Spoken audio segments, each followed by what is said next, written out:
Mobile phone സുരക്ഷയുടെ പേരിൽ കേന്ദ്ര സർക്കാർ നിർദ്ദേശിച്ച സഞ്ചാർ സാത്ത് ആപ്പിനെ ചൊല്ലി വിവാദമുയരുന്നു. പൗരന്മാരെ നിരീക്ഷിക്കാനുള്ള കേന്ദ്ര സർക്കാരിൻ്റെ പുതിയ നീക്കമാണിത് എന്ന ആരോപണമായി പ്രതിപക്ഷം ഇന്ന് രംഗത്ത് വന്നു.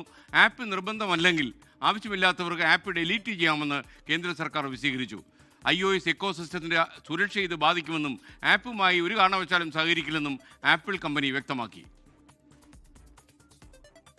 രാജ്യത്ത് നിർമ്മിക്കുന്നതും ഇറക്കുമതി ചെയ്യുന്നതും വിൽപ്പന നടത്തുന്നതുമായ എല്ലാ മൊബൈൽ ഫോണുകളിലും സഞ്ചാർ സാഥി ആപ്പ് ഇൻസ്റ്റാൾ ചെയ്യണമെന്നായിരുന്നു കേന്ദ്ര സർക്കാർ നിർദ്ദേശം. പൗരന്മാരുടെ സ്വകാര്യതയിലേക്കുള്ള കടന്നുകയറ്റമാണ് കേന്ദ്ര സർക്കാർ നീക്കമെന്ന് പ്രതിപക്ഷം വിമർശിച്ചു. പിന്നാലെയാണ് കേന്ദ്രത്തിന്റെ വിശദീകരണം. പ്രീ ഇൻസ്റ്റാൾ ചെയ്യാനുള്ള നിർദ്ദേശം സുരക്ഷ മുൻനിർത്തിയാണെന്നും ഉപഭോക്താക്കൾക്ക് ആപ്പ് ഡിലീറ്റ് ചെയ്യാൻ കഴിയുമെന്നും കേന്ദ്രമന്ത്രി ജ്യോതിരാദിത്യ സിന്ധ്യ. हर व्यक्ति को देश में नहीं मालूम कि मुझे फ्रॉड से प्रोटेक्ट करने के लिए, मुझे चोरी से प्रोटेक्ट करने के लिए ये ऐप है. तो हर व्यक्ति तक ये ऐप पहुंचाना हमारी जिम्मेदारी है.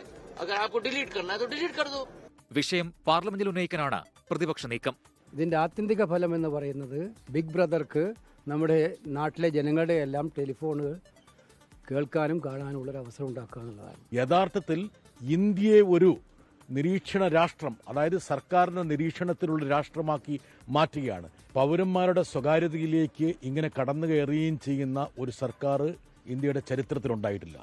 സഞ്ചാർ സാഥി ആപ്ലിക്കേഷൻ നിർബന്ധമാക്കണമെന്ന കേന്ദ്ര സർക്കാരിന്റെ നിർദ്ദേശത്തോട് സഹകരിക്കാൻ കഴിയില്ലെന്നും iOS ഇക്കോസിസ്റ്റത്തിന്റെ സുരക്ഷയെ ബാധിക്കുമെന്നും ആപ്പിൾ അറിയിച്ചതായാണ് വിവരം.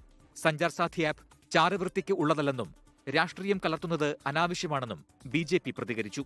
24 ഡൽഹി. ലോകത്തെവിടെയായാലും ഏത് സമയത്തും 24 വാർത്തകളും ഓഗ്മെന്റഡ് റിയാലിറ്റി പാക്കേജുകളും എക്സ്പ്ലെയിനറുകളും വിശദമായി കാണാൻ ഞങ്ങളുടെ യൂട്യൂബ് ചാനൽ നിങ്ങൾക്ക് സബ്സ്ക്രൈബ് ചെയ്യാം.